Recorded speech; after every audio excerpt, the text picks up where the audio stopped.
Hello everyone, welcome back to another video. Today I want to show you one of my most interesting games, which is quite long. But before we do that, I want you to solve this puzzle right here, right behind me on this screen right there. You can have as much time as you want if you can pause the video. Sorry it's blurry, but you just have to try and solve it. I'll give you the answer at the end of the video, so please watch to the end to find out the answer to this puzzle. You can pause right now. Okay, so let's go into my game. This game I played, I think back in January this year. Let's look at it. So I was playing black. My opponent kicked off with the move e4. And I played my pet opening b6. Idea is to put the bishop there and attack that pawn like that.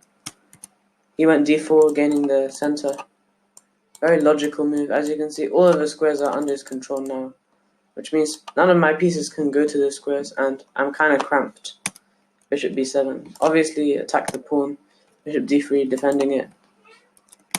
e6, opening up this bishop to go out somewhere, most likely to b4, but not always. Knight f3, just a logical move.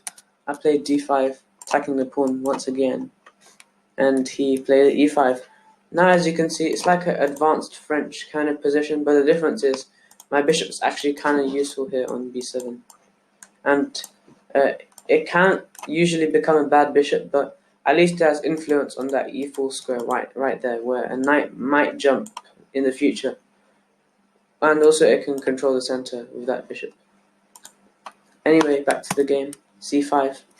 As you can see, this bishop is really nicely placed for a kingside attack. I want to play this c5 move to chase it away with c4. He went c3, giving his bishop a cubby hole here. Now, what most beginners would do is they would release the tension either by taking or by playing c4. Normally, you should not do this because after, for example, c takes d4, you basically solved all of their problems and they have an easy game. They don't have to worry about anything. With that pawn on c5, they have to at least worry about pressure with these kind of moves coming in the picture later on. Also, a move like c4 wouldn't be so good for black because after the bishop can just come back here, b3 and knight d2, and if I play b5, strengthening my pawn chain here, then he will go a4 and my pawns will just be broken down here on the queen side and this e6 pawn. So anyway, that's why I kept the pressure of knight c6. I kept the tension. I never released it. He castled, which in my opinion is very committal. You'll see what happened in the game. h6, stopping this knight from jumping to g5 with sacrifices here. In one of my games, I allowed my opponent to sacrifice and I ended up getting in a completely losing position with my king on e7. But I managed to somehow win that game by luck. Anyway, we see in this game bishop e3. As you can see, he is attacking his pawn more. Now I chose to play c4 and release the tension because I thought he's putting too much tension himself. And also after bishop c2, knight e7, my plan is to go queen c7 castles. c4 is to kind of block up this queen side. In the game he played queen e2, developing move, and I developed my queen to c7 with pressure here, with some f6 type of moves. Knight bd2, and now f5. Obviously, he can take en passant. He did do that in the game. He definitely did. But if he didn't, for example, if he played a random move like, I don't know, rook to e1, I would have gone g5, f4, castles long, bring a rook to the g file and play g4 and g3 and blast open the king. He didn't want to allow this, so he went e takes f6. I took back by g pawn. As you can see, I want to play e5. g3 by him, threatening bishop f4, and now e5. I have a brilliant, beautiful center, such a nice position. My pawn defending the pawn, knight here, queen as well. My knight on e7 protecting d5, and my bishop indirectly protecting the d5 square. One only drawback of this position is my king stuck in the center, with queen h5 ideas coming into play. He took, which is logical. I took back, and he went b3. So he wants to open up the position as he is slightly ahead in development. I went b5 and we swapped off on c4. Bishop c5. It looks weird to play this move, but he just wants to maybe swap off. I didn't actually understand the idea of this move, but if you look at the position more, I want a castle and actually play d4 and d3. Bishop c5 means that d4 is with no tempo, whereas here, d4 attacks the bishop. So anyway, I castled long, he went knight h4. Queen a5 attacking these two spots highlighted in red. He took my knight and I took his bishop. Obviously threatening this knight here and doubling up the pawns. He didn't want that, so he went knight g6. Rook e8 and we swapped off on e7. Bishop f5, watch out guys, check. I moved my king and rook c1, protecting the pawn. Now let's see this position. In fact, let me go a few moves forward. Queen c5. Why did I play that? Well, I came to the conclusion that here, queen isn't doing enough things on a5, and it's just sitting there doing nothing. On c5, at least it supports this d4 push. In the game, he went bishop h3, and then I went e4. Problem with d4 is that my c4 pawn will be lost, and it will just be severely weak. So I played e4 with the idea of putting my knight here on e5, and either putting it on this juicy d3 square or this other juicy f3 square. So he went knight f1, allowing me to go on e5, and he offered a queen trade. I first checked him, then here I played d4. Idea is to open up the bishop a bit more. Eventually, if I play e3, then my bishop can be opened up fully. So here he took the pawn, I took back by rook. Queen f4 check, and then my knight went back to e5, much to my annoyance.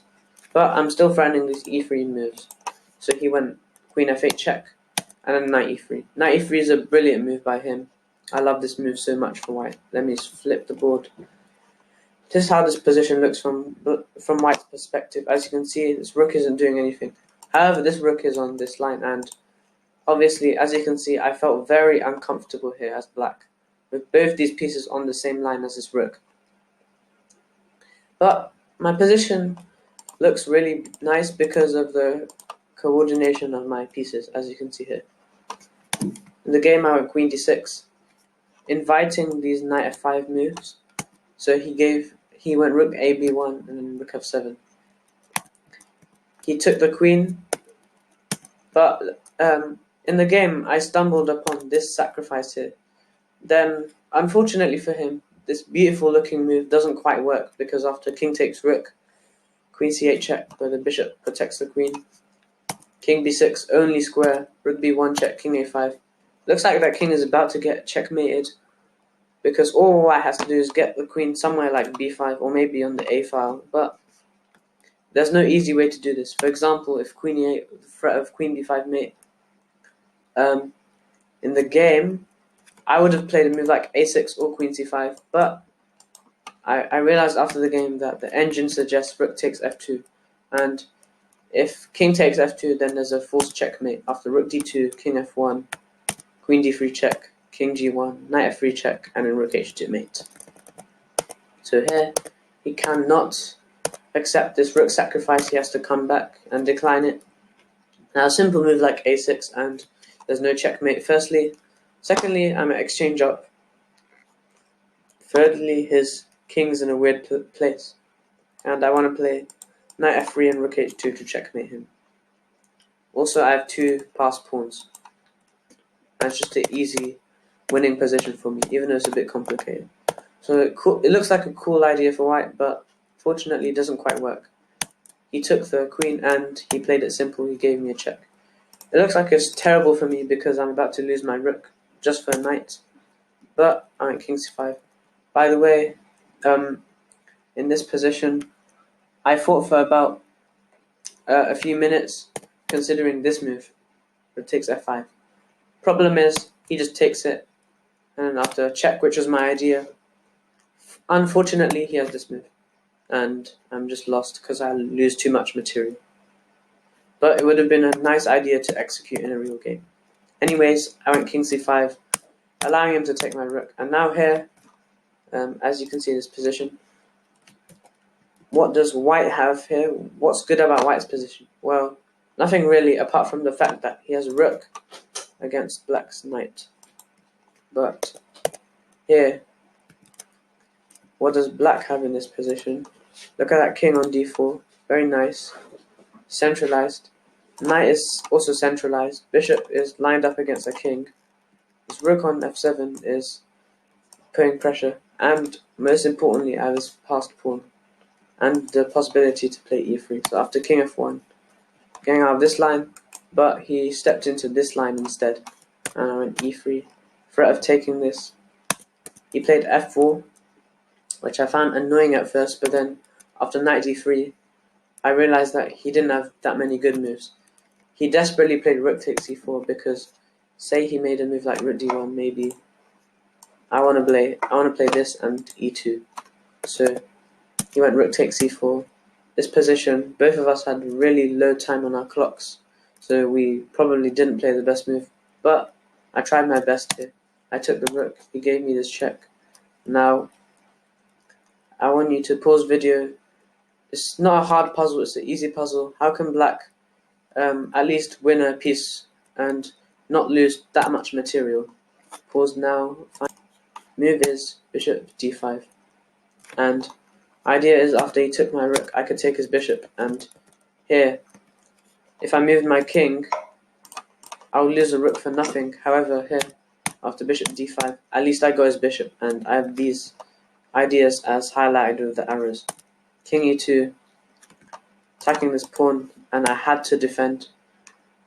Now, I threatened bishop h5, so he has to play a move like, I don't know, g4. One good thing about this knight is that it prevents rook b4 check, which harasses my king, but my knight protects that square. He went rook b5 to stop this bishop h5 move, and I went knight f4, which is a really nice tactic to find. Idea is after he takes my knight, I have check, and is called a fork, this tactic where my bishop attacks two pieces at once. He has to move his king, then I take the rook, and I'm a piece up. I'm about to promote the pawn with the help of my king. Let's go back. He went king f3 and then e2, threat of promoting. He had to go rook b1, protecting that queening square. Now if I promote, my pawn will just be taken, so why would I do that? I played knight d5. It has a cheap idea. If he takes this pawn, then this check actually wins the rook because of this knight fork.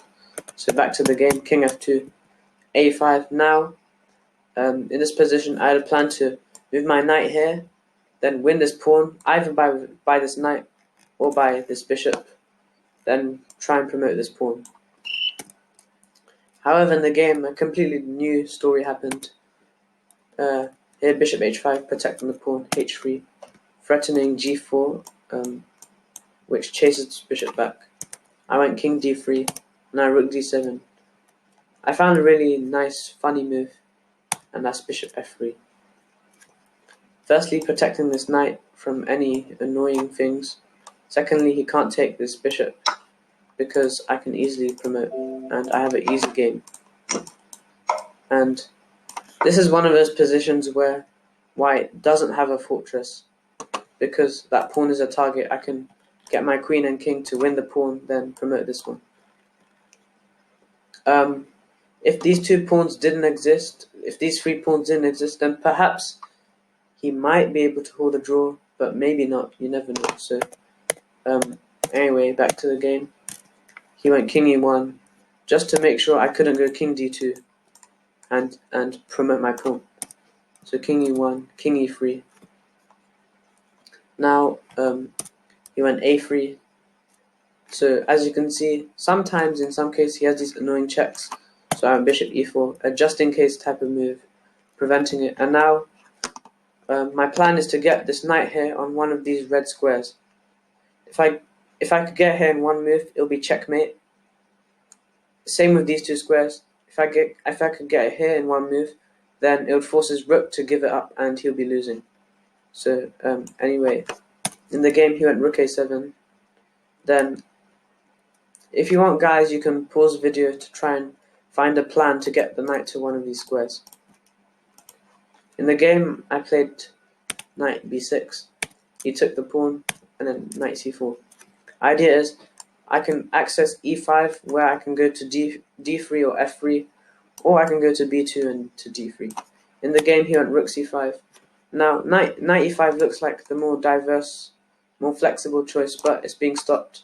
I chose this one instead, knight b2, rook c3 check, knight d3, and he resigned because after rook takes d3 check, which is the only move, bishop takes d3. Now I'm just completely winning because, for example, a4 or even g4, basically after king f3, my plan is to take out both these pawns and promote this pawn, and he can't do anything because firstly he can't promote his pawn as his bishop is nicely protecting that square. Secondly, he can't do much of his king because if he goes too far from the pawn on e2, I can just promote. So that's why, for example, a sample line could go like this. He can't take the bishop because I promote, and after king e1, king g2, I just promote, and I'm easily winning. So guys, I hope you enjoyed this game. Before we complete this video, I just want to show you the answers to the puzzle in the beginning of the lesson. So this was the puzzle. If you didn't see it clearly earlier, this is your chance to see it clearly right now. So pause the video if you didn't see it earlier. As you can see, it's a checkmate in one move for white, by the way. I didn't say that earlier. I'm sorry if you misunderstood. Because like there's loads of ways to win for white. The most obvious is like rook takes f7, king h8, and then this is checkmate. However, whatever move you try, it seems like there is no checkmate in one, right? Knight f5, he just has a king move. Same with knight h5. Same with queen f6, he can take the knight. If rook takes f7, you can go king h8. Well, this puzzle requires creativity and predicting what black just played right now. And guess what, guys? To all of your shock, the move is checkmate. En passant, checkmate. Really funny. Firstly, he can't take because of his pin. Secondly, he can't come back because his bishop is guarding that square. He can't take this knight because of the queen, and he can't come there because quite clearly 3 pieces guard that square. That's a really cool checkmate. You could predict that black just played e5. Thanks for watching this video. Don't forget to like, subscribe, and comment. See you in my next video.